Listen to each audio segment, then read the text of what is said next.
Okay, we're recording. Okay. Hey, everybody. Um, we are in southern Utah tonight. We've spent the last week traveling and touring southern Utah, so that was a treat. We had some amazing scenery. It took us over 1,000 miles to get back to sunshine and warm temperatures.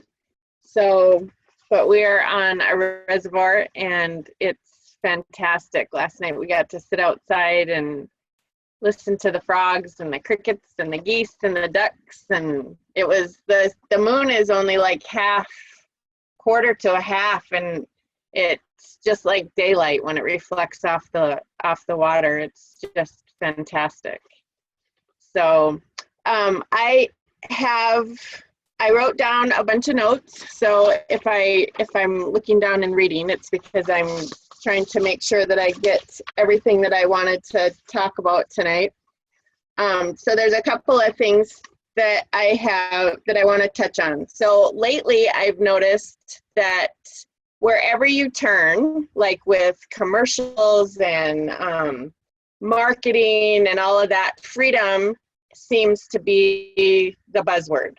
And so I actually read an article, I talked about this before, that millennials, like 68% of the millennials, when you approach them and talk about being an entrepreneur, freedom really is the big thing that they're looking for. And so freedom means something different to everybody. It's, financial freedom, spiritual freedom, emotional freedom, whatever that looks like, it's individual for everybody else. So I have Mark print this off for me. This is one of my very favorite sayings. And so it's, life should not be a journey to the grave with the intention of arriving safely in a pretty and well-preserved body, but rather to skid in broadside in a cloud of smoke, thoroughly used up, totally worn out, and loudly proclaiming, "Woohoo, what a ride." And so the freedom and this and adventure and all of that really, for me, ties into the topic of your comfort zone or our comfort zone. And so I want to talk a little bit about responsibility to others for this, and then to ourselves. So when we're in our comfort zone, we end up it affects everybody around us. So if we're not willing to step outside of our comfort zone, then there's a lot of people that are going to miss out on you. And so to me, the way that I look at it is we have a responsibility to the people in our lives, the people that we come across in our day-to-day living, in all of that, to be the healthiest, most positive person that we can be in order to affect change in other people's lives. And that is our responsibility to them. We are not responsible for them. We get to be that good influence in their lives, and then it becomes their responsibility to do with it what they see fit. So this is more along the lines of kind of an awareness topic rather than a how-to topic, because I think that pretty much everybody knows how to. It's just a matter of really becoming more aware of what your comfort zone is. And so the definition for comfort zone is a place or situation where one feels safe or at ease without stress. And so, I mean, we all know if we stay in a comfort level where we're not doing anything to advance, if you're not going forward, you're going backward. And so it's not healthy to sit in that zone and just be, because that's where the responsibility to ourselves comes into play. So it ends up to be, it causes us to be sick. So if we stay, for me, it's very comfortable for me to get up in the morning, sit, have my coffee, and do my thing without getting up and moving around and having that physical activity. Well, when we get into that rut and that comfort zone with that causes our body to be sick. And so I wanted to just kind of bring some things kind of to the forefront to maybe help you to recognize what your comfort zone is. And so, is your comfort zone shopping at the same store all the time? Is your comfort zone staying on the same road wherever you go? Do you use the same road all the time? Is your comfort zone staying in your own area that's familiar and where you have influence? Is your comfort zone talking to only your people, your kind of people? And so the idea for that is that I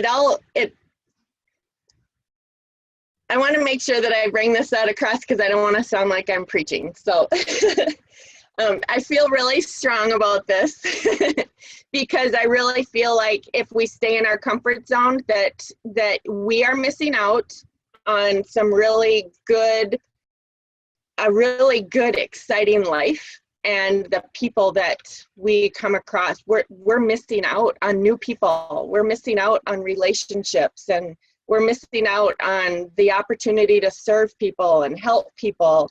And if we are too afraid to step outside of our comfort zone, then people will miss out. And so that's where I wanted to go with that. So in just thinking about this, have you, has anything come up in your head that you can snap right now saying, wow, this is my comfort zone, and it would take me a lot of work to step outside of my comfort zone. Does anybody want to share? Don't worry, I won't call cold on this one. If you don't want to share, I won't call.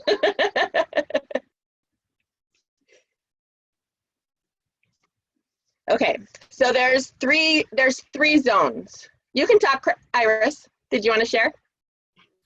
Well, it's those things you talked about, I do not do.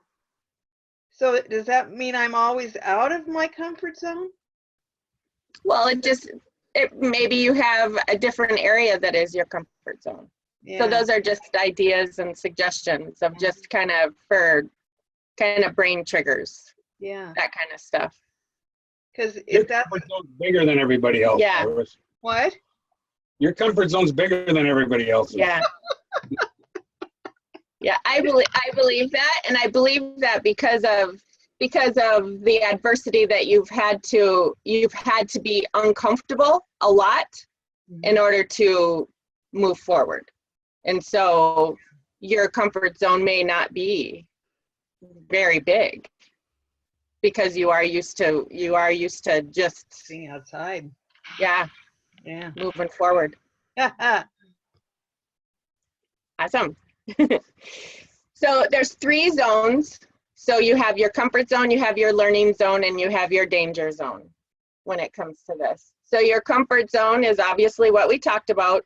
Your learning zone is where you become uncomfortable and you've stepped into that mode of doing things that you wouldn't normally do, doing things that would scare you, different things like that. And then you have the danger zone. So by all means, you want to have some wisdom in this. So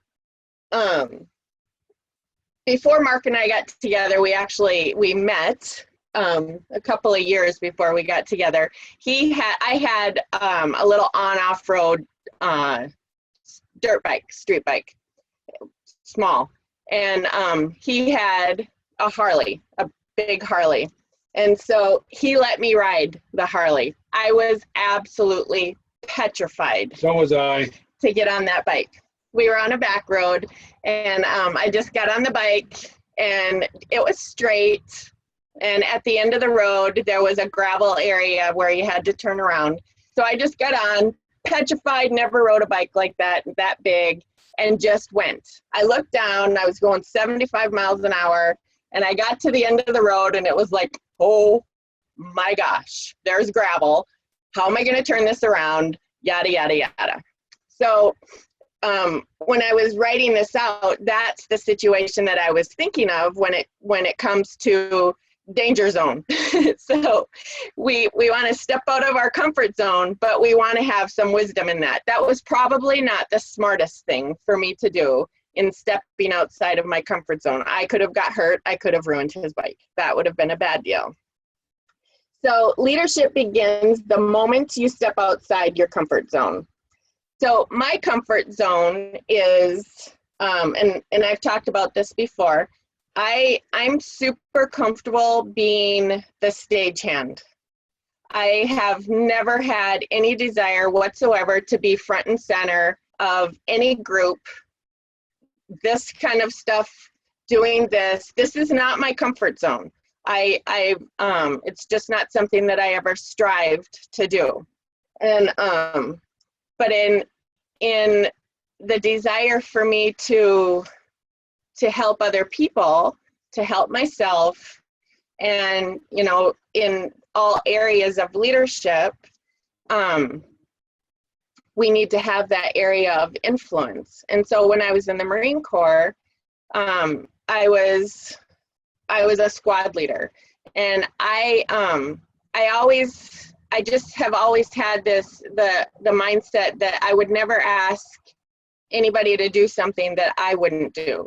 So when it comes to teaching classes and stuff like that, I will never get in there and talk like an expert about teaching a class for doTERRA, because that is not, it's just not my area of expertise. But I do it. So I am willing to do anything, really, to make sure that everyone gets what they need as far as helping people to make their dreams come true, advance, do whatever it is that they need. And some of that happens to be uncomfortable for me, very uncomfortable for me. So one of the things that I wanted to talk about when I was thinking about this topic is when we were on the river this winter, and I've talked about this before. You guys have seen the pictures of being on the river and the kayak and different things like that. I love the water. I love how the water looks. I love nature in general. But somewhere along the lines between, as I was growing up, I grew up swimming and all of that, and adulthood, I became afraid of the water. I became afraid of deep water, water that I couldn't see the bottom, all of that. I was petrified of that. But I had this thing in my head that I just knew if I could get out on the water with a kayak and just be out in that peace and quiet and calm, that it would be an amazing experience. So Mark got me a kayak, and I got out on the water, and I looked down and I saw weeds moving. It was like, oh my gosh. So I am like the first probably 2 months of going out on the water, it was a full-on process of self-talk that this was going to be okay. I'm not going to fall in. If I fall in, I'm going to be okay. I'm going to be okay. And I had the butterflies, all of that stuff. And so my point in all of that is my desire for what was out on the water was stronger than my fear of getting out on the water. And so that's where, in talking about this, it's a matter of what do you want that you want so strongly that you're willing to do anything to move past that comfort zone and become uncomfortable in order to be able to get what you what you're wanting. And so I had this thought come to mind. So there's a couple of different things to think about. So if everything you wanted was down a road that you've never traveled, would you take the trip?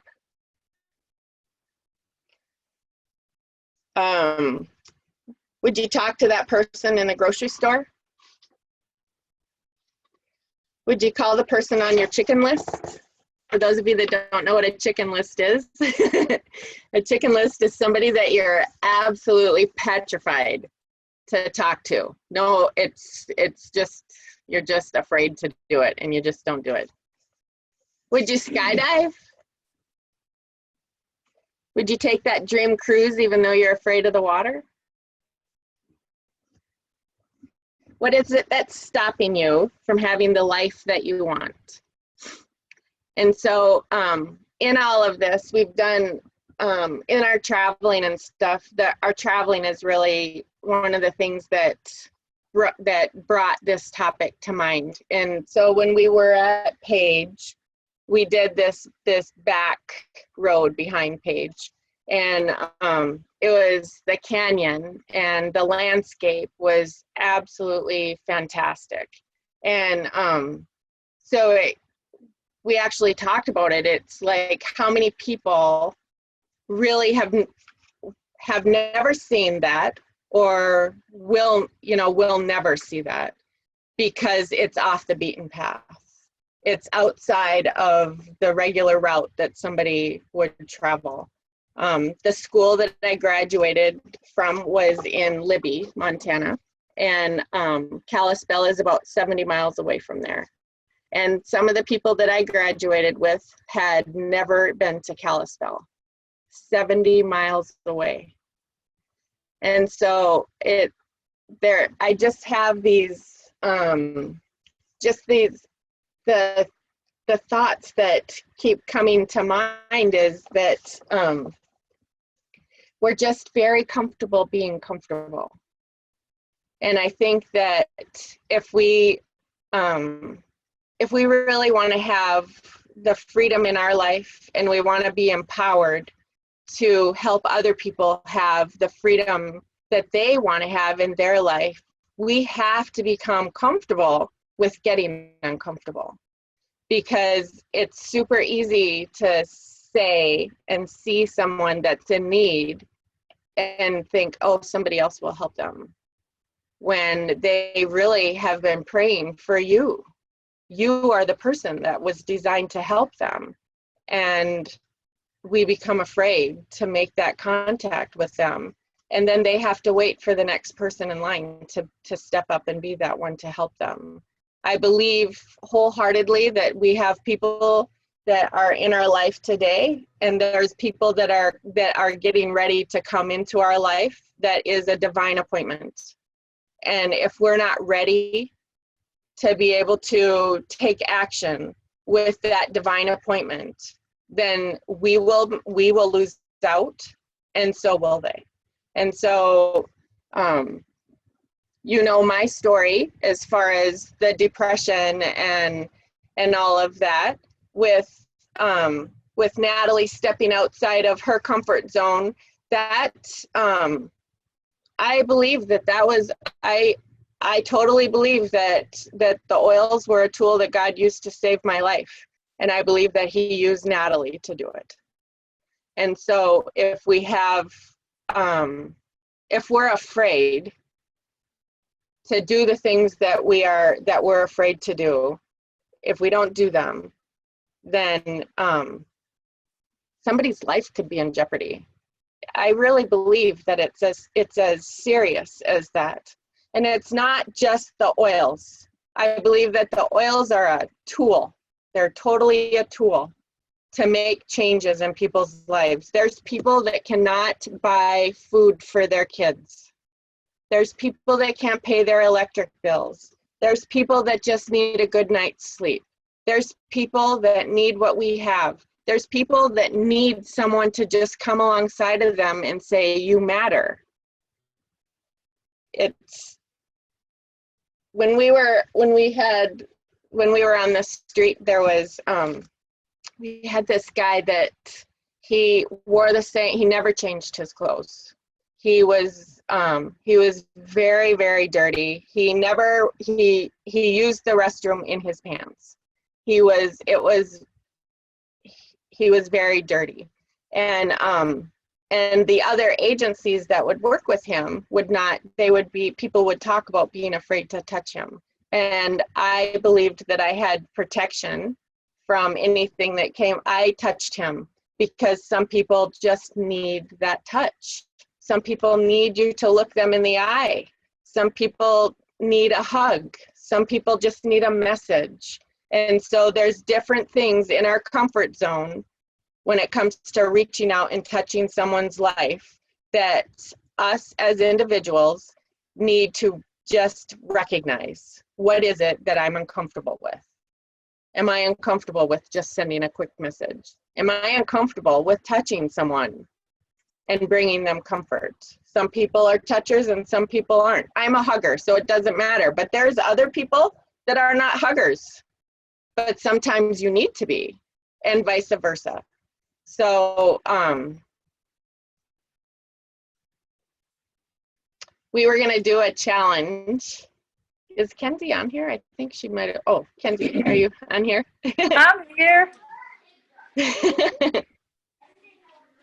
Let me get in a lighter place. Yeah. So we wanted to do a challenge, and so this is.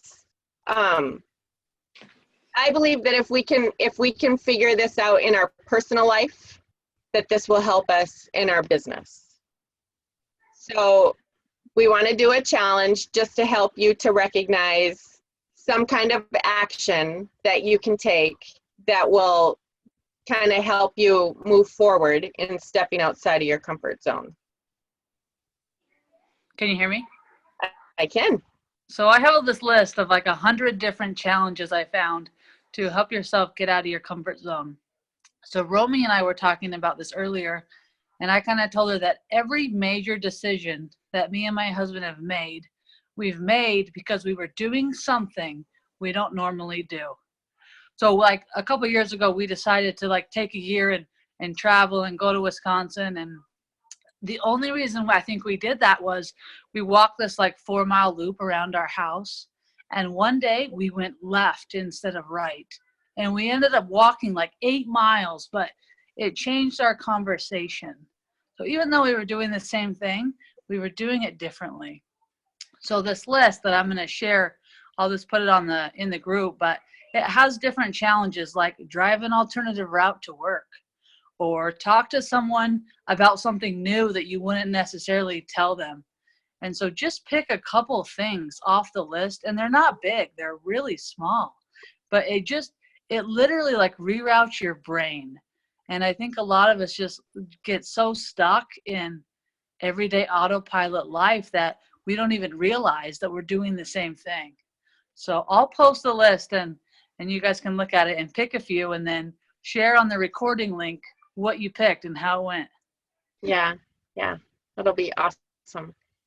One of the things that I would like to challenge you in is some people have no problem whatsoever throwing out their whole story when it comes to doTERRA and their life and all of that. So this is about authenticity. So I encourage you to step outside of your comfort zone and share something that is authentic about you. So it can be your doTERRA story. It can be, oh my gosh, I'm scared to death of the water. It can be, I don't like people touching me. Just something that makes you real and makes you authentic. Because the more authentic that we can be, the more comfortable with getting authentic we can be, the more real people will see us as, and it will draw them to us. So people are drawing to you like you. So they are, sometimes people, I think we think that, we're bringing people onto our team because somebody loves lavender. People are coming onto your team because of you, because of who you are, who you're portraying yourself to be, and sometimes who you are and you aren't portraying that. So who you are inside really is the kind of people that you're drawing to you. So we want to be real. We want people to, it's that law of attraction, it's attraction marketing, it's all of that. The more real we can be, the more people will draw to us in that way, because people buy from people that they know, like, and trust. And that's the fact, Jack. Does anybody have any questions, comments?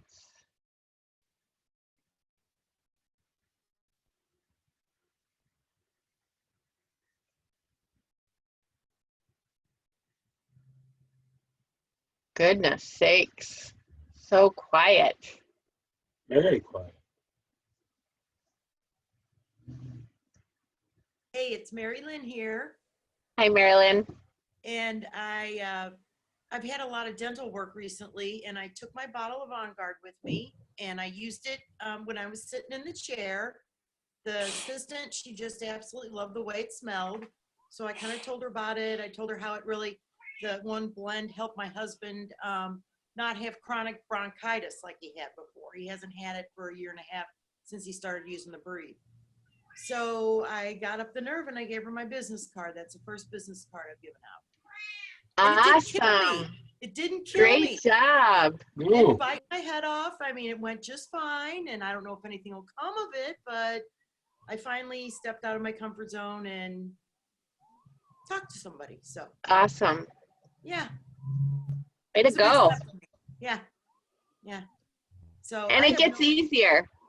Does it? Okay, good. Oh, yeah, it But does. the problem is going to come when they call me and they say, hey, can you come do that class for me? And then I'm going to go, oh, crap. Now I have to do my first class. Oh, no. Well, that's where the relationship with other team members come into play. And you can maybe see if there's another class in your area, or maybe your leader will come and do one with you. And if you're, honestly, if you're afraid to do the class right out of the gate, do just like a little coffee clutch kind of thing. Just get together for coffee, take your oils, and just talk about your favorite oils and do it that way.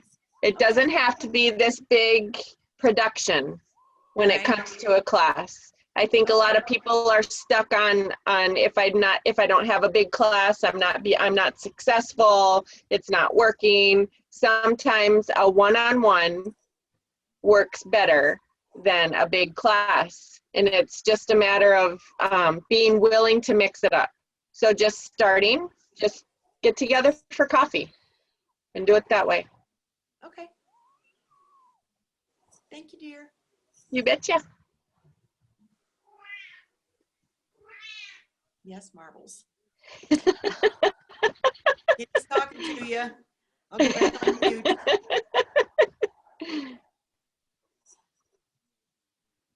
Hey, Anybody Romy and else? Mark. Hi, Cheryl. Hi, Cheryl. How are you guys? Good. How are Good. you? Good. You're talking about being scared. I guess my biggest fear is being told no. So that's just one that, rejection. Yeah. Yeah. And what do you think will happen what will happen if they say no? Absolutely nothing. But I don't have I guess I feel I don't have the thick skin that, like everyone says, oh, you have to have thick skin to do network marketing. And it's like, oh, okay, well, but of course I want to help everyone. So, but I know that it's something that I need to work on. There's a couple of things about no. Yeah. Number one, no doesn't mean never. Yes. No just means not right now.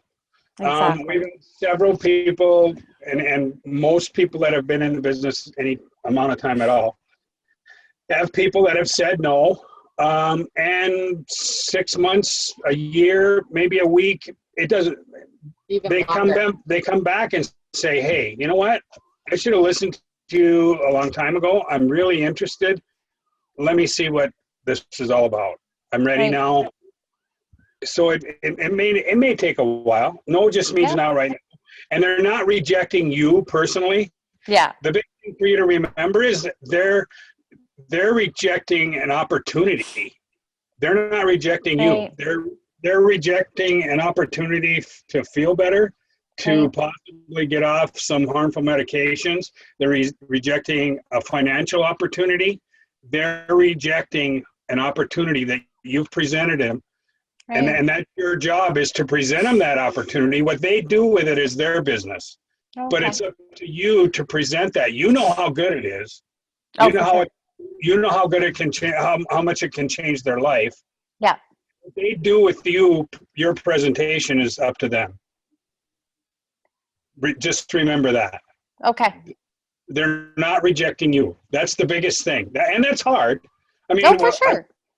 and that's a big fear factor as well.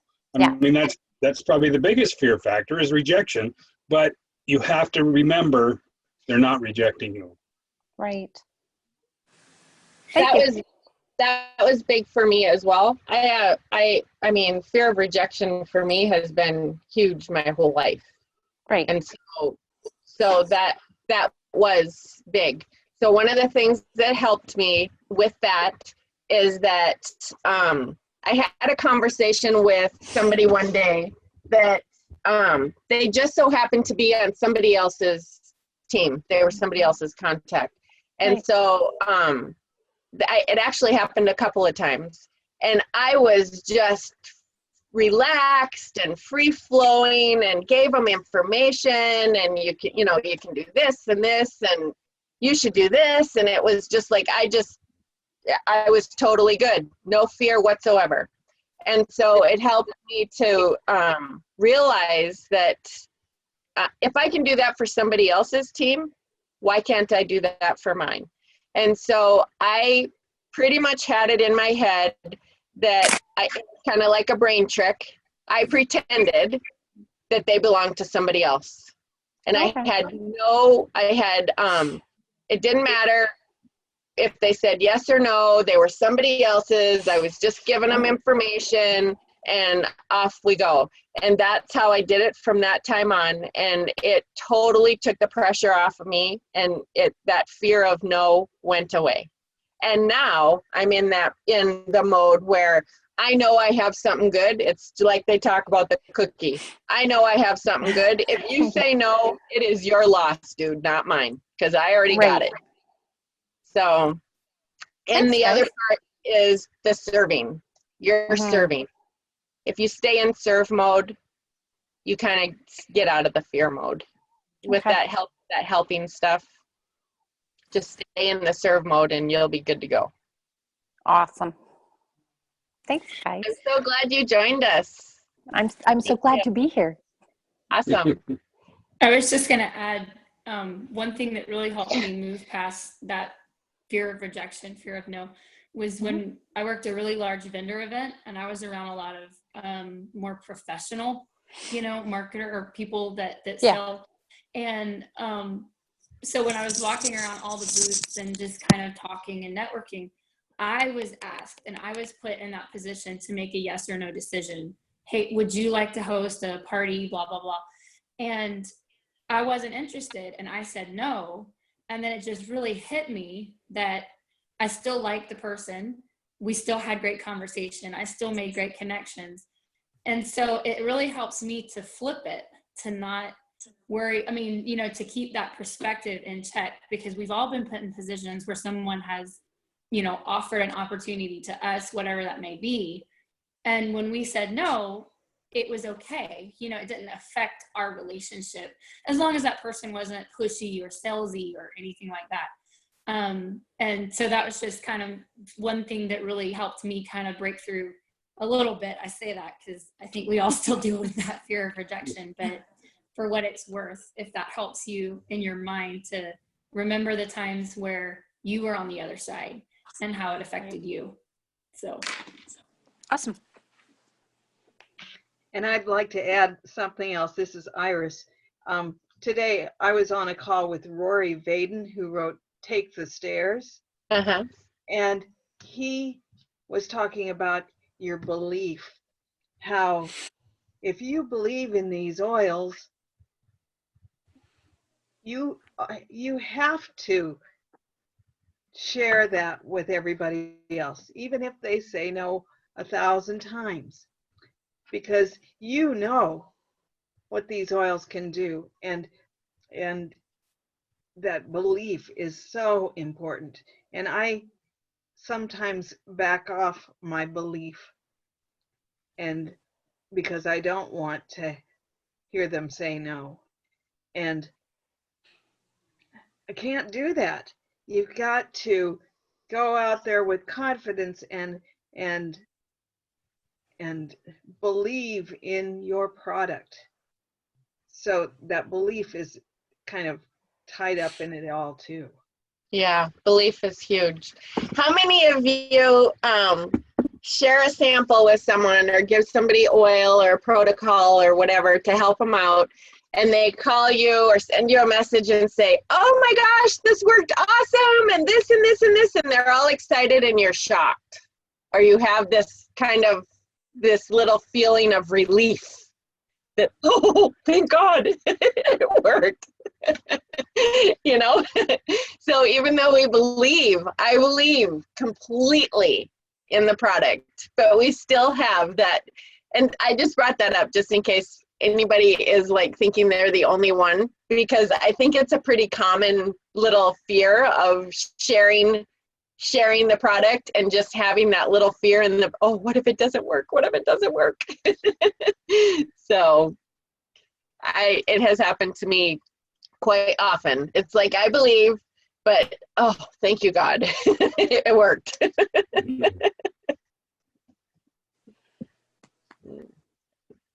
Anybody else? Hi, Joyce.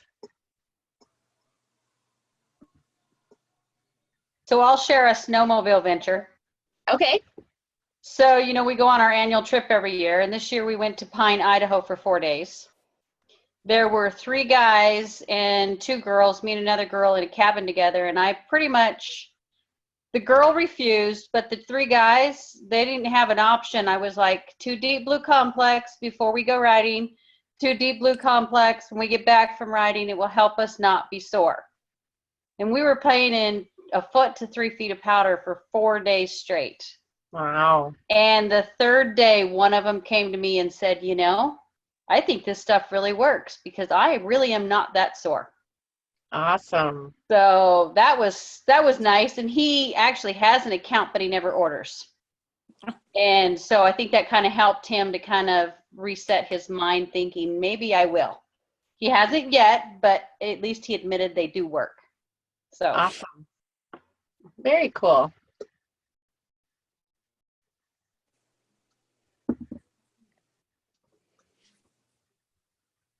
Anybody else? Question?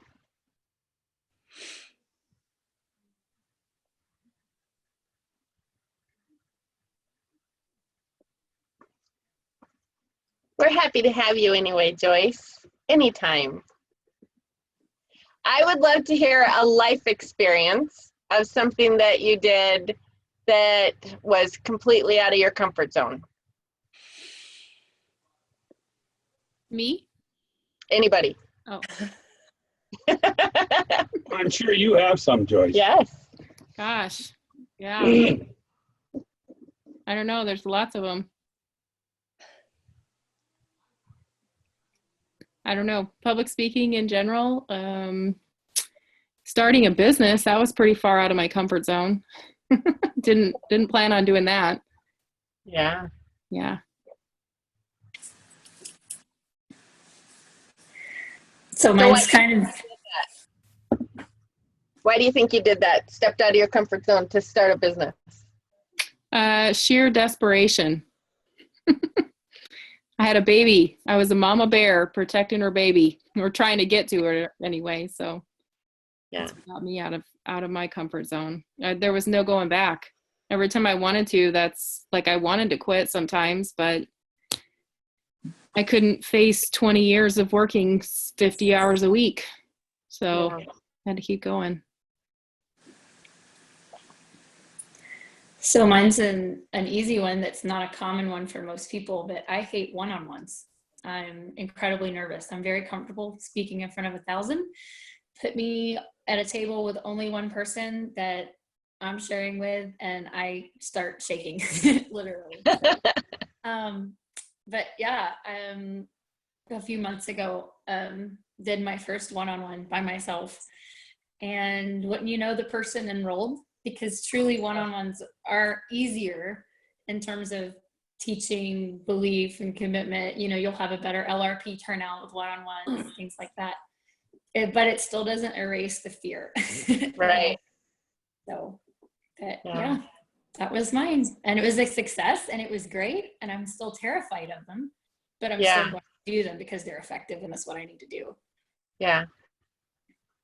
So, Awesome. Yeah, I think it always is, it gets easier. Each time you do something that you're uncomfortable with, it gets easier. And I think the more you practice doing things that you're not comfortable with, you get to a point where it's like a jumping off point with your personality that you can't not do those things anymore. That when you're not used to doing it, doing something out of your comfort zone feels so overwhelming. But the more you practice doing things that make you uncomfortable, that's no longer an excuse, right? There's no excuse to not jump up in front of a room full of people and give a quick talk on something, because you've put yourself out there so many times that you can't let that stop you. So now it's almost a curse in a way, because there's so many times now where I feel like there's things I don't want to do, but I have no excuse because I can't say, oh, I'm too nervous to do that. It's like, Joyce, nobody cares. You're not the sweet blushing 16-year-old anymore. You're almost 40. Get your ass up on the stage and do your deal, so it's fun. Yeah.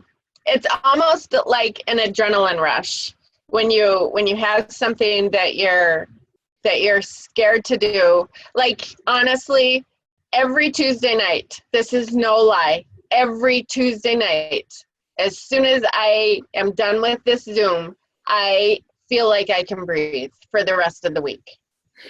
I don't, and I have been meeting with you guys for like years now. And so it's just like an adrenaline rush. And I'm an adrenaline junkie. And so, I mean, there's some things that, I don't know. I think I could be dared to do anything. That's not like a challenge to anybody, but, but I really think I don't know. It just is a good feeling, a cool feeling when you're done with it. It's scary during the process and thinking about it and all of that, but then that feeling afterwards is like, woof, that was good. I feel that way about classes, even though I've been doing classes for 3.5 years now. I still get like physically sick before my classes, and people don't believe me when I tell them this, but I really do. Like, I just sweaty palms, like thinking about it all day, probably 2 days. And live videos I do so much better at, because I don't have to plan them. I don't really think about them. I just hop on and I do it, and it's spontaneous, and it's, for some reason, that takes that anticipation away. So I've been doing a lot more of those. Yeah, and you do awesome at those. Thanks. But I did schedule 6 classes today for May because that new promo is amazing. Awesome. Even though I hate it, I'm still doing 6 classes this month because. Wow. Yep. Great job. Big goals. I feel more excited about this promo this month than I have in so long. It's so exciting. I just want to go out there gangbusters this month. I want to enroll like 10 people just so I can get like 500 points. And I keep thinking, oh, the things I can do with 500 points. Like, I don't have a big point stash. I burn through them every month for various reasons. And so to have extra product and extra stash around, like, I get envious watching Tracy or the Rigby sometimes with their beautiful oil displays in the background. I'm like, oh, if I could only have that many spare oils around. So to have extra points, I'm like, this month I'm going gangbusters. Me too. That's my goal. I'm like 10 people. That's 500 points. I want to send a lot of these oils to like my team over in Poland to help them get started, because to them it's so much more money. Like it's basically 4 times the amount of money that we spend on our oils to them compared to what they make. So I'm like, oh my gosh, what a huge blessing that would be to send like a kit over there and help them get started with their business and do all that. So Awesome. exciting. So I'm going to tell Alicia? you about my scary like thing to get over. So 2 things. The first is whenever I get nervous, I say to myself, if I can sign up my husband's ex-wife who can't stand me, I can sign up anybody. And when she approached me about oils and wanted to meet for coffee and then signed up, you could have knocked me over with a feather. I mean, I was like, I might be invincible. And so I, every time I was actually thinking about this today in the shower, I thought if I ever give a motivational speech, I'm going to be like, if I can do that, you can do anything. Cause that, like, I had to go home and throw up after that one, but I did it. It worked. The second thing I was going to say is, so I am a super introvert and I'm not an adrenaline junkie. I am a safety junkie. And I was in Dallas last weekend helping out someone on my team who was having this expo. There was like a sports expo down there, and they got this little table and they wanted my help because they actually had to be somewhere and had booked it, and they double booked themselves, and they were like, we're desperate, we need help. So I flew down there, and she's an extreme extrovert. I mean, she was going around, and most of them, 98% of the people there were from Finland. And I was like, okay, got our work cut out for us here. And so she was going around to everybody shaking hands, how you doing? And I was at the table, like scrolling through my phone, trying to just like get a grip. I was so racked with anxiety about this expo. And so she's like, look, I have to leave. I have my like pool tournament. I'm leaving. I don't even know if she's on the call. It's my friend Janet. And so she was like, I'm leaving. Can you do this? Because the whole time she kept coming back going, get off your phone. And I was just panicking. And so she said, I'm leaving. I have to know that you can do this. You know, and I was like, okay, no, I can do it. I'll do it. I swear to God. And so she left. And I did. I got up and I walked around to everybody, and I just copied everything she did, and I did all these giveaways and everything, and it's really paid off for her in spades, really. And so that was all very well and good. So when I got home, just so today, Homer sent me a text message, and he's like, I booked you for 2 health fairs at my job. And it was so funny because if I had not gone down to Dallas and done that expo and watched her, I got to sit there and just watch her. And I was like sitting there like, oh my gosh, even looking at her is giving me like hives and rashes on my neck. And so just watching her talk to that many people and just walk up to just anybody and just talk, like, what do you say? I'll just draw a blank. And so it was so funny because it was just really fortuitous that I had gone to this expo. She held my hand the whole time, even though she's on my team, she's holding my hand. And I got home, and Homer said, I booked you for 2 health expos at my work. And I was like, I know what to do. I can do this. I did this already. Oh my God. You know, it was really great. It was an easing in, but it took the fear out of the process for me because I know I can do it. I did it and I got it done, and I did it well. And it's really paid off for her. And they've got classes and signups and all these things from that expo with all these Finnish people. And so yeah, God knew I was going to get 2 health fairs in the same month as soon as I got home. So yeah, so I felt like if I could do that with that expo and all those people, I can probably do anything. Yes, baptism by fire. You're absolutely right. Everything outside of my house is fire for me. I'm always getting baptized. Awesome. The fear of the unknown is, I think, the biggest thing.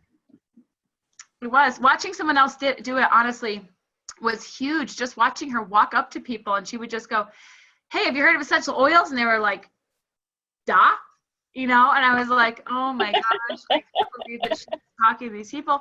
And so, yeah, nope. And I know now that the next expo, she even sent me home with little table tents and all these things. Like, I have all this material I, need for these health fairs. So yeah, if I can overcome that. And like I said, when things get really tough, I go back to ground zero, which is the day I was 9.5 months pregnant and swollen, like my nose, your nose gets all wide and stuff. And I had to meet with Homer's ex-wife, and I was wearing pajamas and a sweater, and I was like, this is what I got. So here's some stuff for you. So I go back to that. I go back to the beginning. I'm like, if I can do that, I can do this. Yeah. I think the willingness to do anything. I want to build, and I'm done Yeah. flirting around with it. So I'm willing to do it. Yeah. And I think that's the main thing, is just really knowing what you want and be willing to do anything you have to do to get it. I mean, if you have to talk to somebody in the grocery store, you talk to somebody in the grocery store. I mean, it's just, I really think that your end game has to be, you have to want that bad enough to be willing to step outside of your comfort zone and do anything. And really pay attention to, I mean, I talk about, I listen to God. People have other ways of, you know, how you do it, whether it's your gut or whatever, but really be in tune with what's going on around you and be willing to act right now. So it's listen and obedience. And that's really where it's been at for me. So, but in the beginning, I was the same as Joyce. I needed to be out of my job, and I was willing to do anything to be done with my job. But I also knew that I needed to leave my job on good terms. So I was willing to do all of the work that I felt like God was telling me I needed to do. And it was just a process, and then it was done. So put the vision before you, feel it. It's kind of like, I listened a little bit to the presentation today with Take the Stairs, and he talked about, like, with the vision board, it's not just the vision board. It's not just what you want. It's, and I did a little presentation about this a long time ago, but it really is it's seeing it, feeling it, tasting it, smelling it. It needs to be your being. You really need to be wearing what it is that you want, and nothing is going to get in your way to get it. Come hell or high water.